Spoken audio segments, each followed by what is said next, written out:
We're at stage 2 of making wine.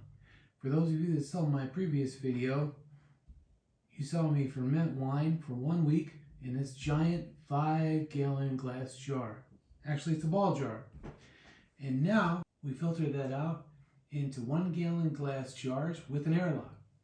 So now, for the next 2 to 3 months, we're going to let the wine ferment here in the basement in a cool place in these 1-gallon glass jugs. The airlock will let out the bubbles slowly, and no additional air will get to the wine. It'll safely ferment.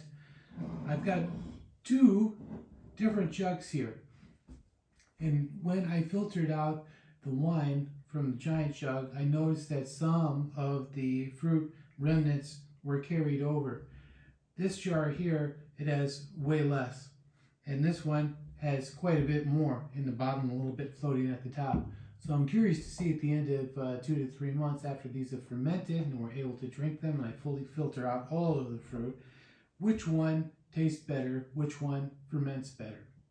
The first stage, when we had the fruit in the big giant jar, that was the fermenting stage. They call that stage 1.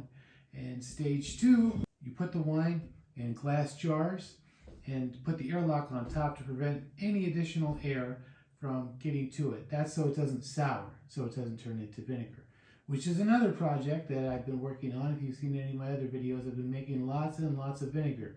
But this time we did not want to make vinegar. We want to continue to make wine. So in 2 to 3 months, we'll give you an update and we'll find out how this homemade wine tastes. It's the first time we've ever made wine.